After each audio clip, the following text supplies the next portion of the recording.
चरणकमलपारं मध्यसौन्दर्यकारं हृदयनिगमसारं गृदण्डल्यशूरम् अधर्मबुद्धारं नेत्रतापापहारं स्मरति तं वन्दे त्रिचक्रपाणि सुघोरं करचनं कृतो वा कायजं कर्मजं वा नयनश्रवणो वा मानसो वा परादं दण्डतमस्व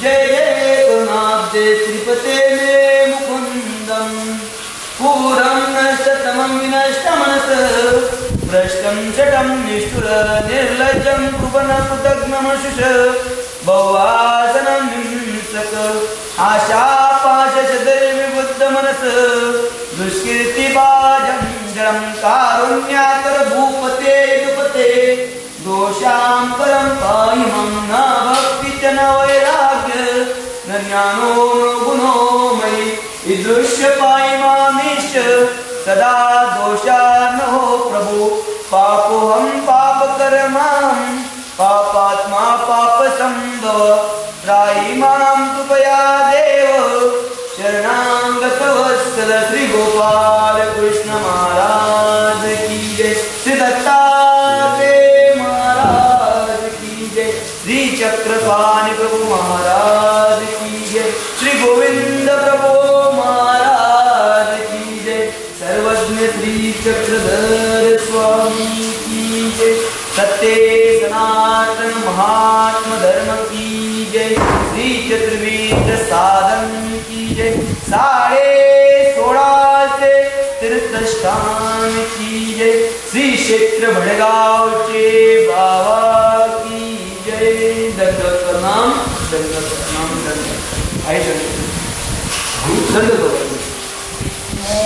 गुरु तुम्ही एक भक्ती कसं करता आणि आता तुम्ही एवढं बंधन म्हटलं त्याचा मला आठवत बरं आम्ही एकनिष्ठ भक्ती अशी करतो की आम्ही ज्या पती परमेश्वराला अनुसरलो आणि पती परमेश्वराला अनुसरलो का की आम्ही त्याचा स्टडी म्हणजे आम्ही त्याचा अभ्यास लक्षात पाहिजे कारण शास्त्रामध्ये विकार विकल्प शून्य स्वभाव नसते देवतात्वाने जो जन्मशेतीत त्याशी परमेश्वर समजावून देतो या सूत्रामागे महत्त्वाचा अर्थ म्हणजे की आपण या परमेश्वराला अनुसरण्याचं कारण म्हणजे की हा आपला परमेश्वर आपला उद्धार करू शकतो कारण देवी देवता हे उद्धार करू शकत नाही परमेश्वर उद्धार का करू शकतो कारण परमेश्वरापाशी तेवढं सामर्थ्य आहे तेवढं ज्ञान आहे तेवढं मोठं आहे तर परमेश्वर तुमचं का उद्धार करू शकतो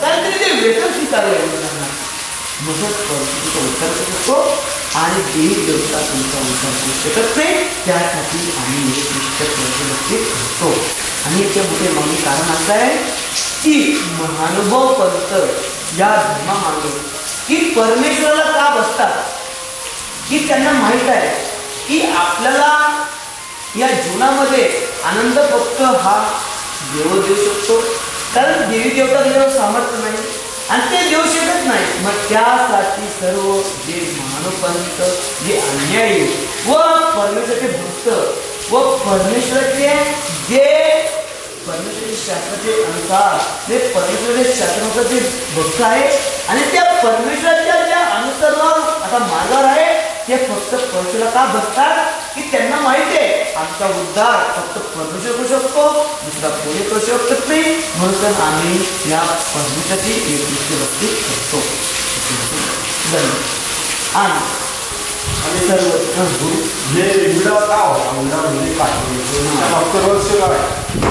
आम्ही विडा म्हणजे जसं आपण एखादी गुरुला किंवा राजाला किंवा एखाद्या चांगल्या मोठ्या माणसाला भेटायला गेलो तर रिकामा जात नाही कारण रिक्ते हस्तेनं पश्यंती राजाला गुरु की आपण परमेश्वराचा भक्त आणि आपण परमेश्वराला भेटायला जातोय तर त्याच्या मागे भेटण्यामागे काहीतरी आपण जर आपल्यामध्ये काही नसेल तर सुपारी किंवा पान किंवा फळ तरी किंवा श्रीफळ किंवा नारळ तरी काहीतरी भेटला जावं कारण जसं लहान मुलगा असतो तसं आपण भेटायला त्याला काय दिलं तर कसा आनंद होतो तसं आपण परमेश्वराला भेटायला जातो तर आपण भेटण्यामध्ये काहीतरी घेऊन जाऊ की भेटकाळ होतो.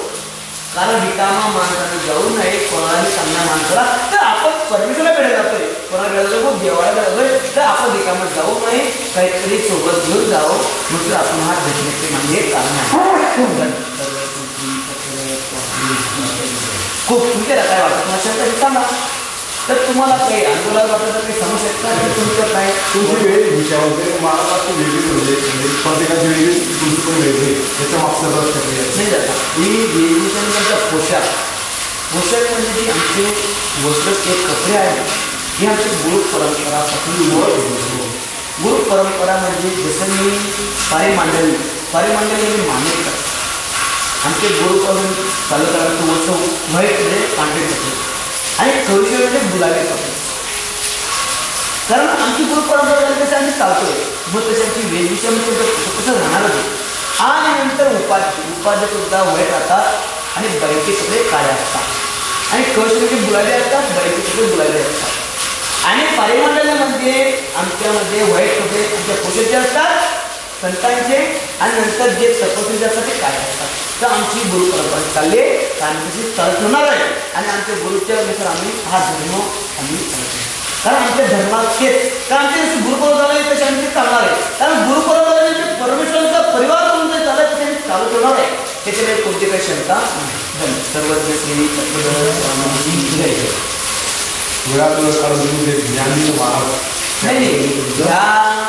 वेळ काढून म्हणजे हे अति महत्वाचं आहे. कारण असे प्रश्न विचारणं सुद्धा आनंद होतो की याच्यामध्ये सुद्धा तुम्हाला जाऊ द्या पण असे अनंत लोकांना समजेल की काय आहे नेमकं महानुभव म्हणजे काय आहे. कारण आहे की महानुभव म्हणजे असा महानुभव म्हणजे त्याला सर्व गोष्टीचं ज्ञान असून तो महानुभव आहे. महानुभवाला काहीतरी अनुभवला तो महानुभव की महानुभवासारखं कोणी नाही. कारण त्याच्यापाशी आहे कसं शास्त्र आहे तो बोलू शकतो. तो बोलण्यामागे कारण मिळतो चांगल्या माणसाला किंवा वेदाला बोलायला प्राप्त होऊ शकतो. आणि हा परमेश्वरचा पंथ आहे. त्याच्यात काही कोणतं दुसरं काही चालत नाही. आणि हा धर्म म्हणजे फार मोठा आहे. महानुभव हा सत्य सनातन महानुभव पंथ आहे. आपला कोणता धर्म नाही याच्यासारखा धर्म कुठेच नाही.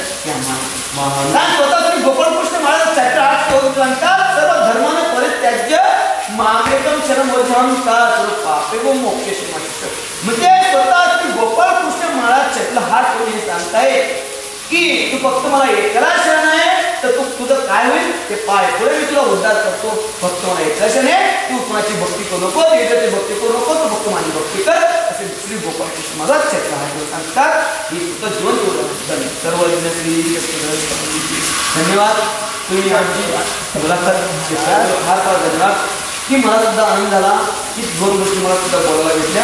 कारण मला बोलण्यामध्ये आवड आहे व तुमच्या ज्या लोकांनी मला जर प्रश्न केले ते काही होतं. कारण मला प्रश्नाची खूप आनंद आहे की प्रश्न विचारताना त्याच्यामध्ये खूप मला रस वाटलंय की तुमच्या जर लोकांना असं जिज्ञासू तुम्हाला पाहिजे की सोपं नाही आहे.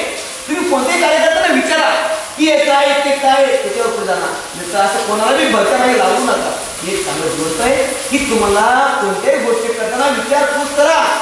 कारण विचार करा तुम्ही पुढे जाऊ शकता नाही तर तुम्ही जाणार सुद्धा नाही आणि तुमचं काही कोणतं काही होऊ शकत नाही. तर हा मानव पंथ आहे. तर आम्ही तुम्हाला तुमच्या मनासारखं तुमचं सशक्तीप्रमाणे तुमचं उत्तर देऊ शकतो तसं आमचं आहे. सर्वज्ञ श्री चक्रधर स्वामी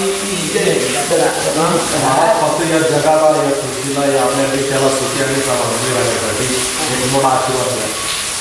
आम्ही आशीर्वाद देणार आम्ही नाही तर स्वतः परमेश्वर बसले. परमेश्वर तर सर्वांना चिंतन आहे. परमेश्वर जग यातून एक परमेश्वर हा चिंतन करतो.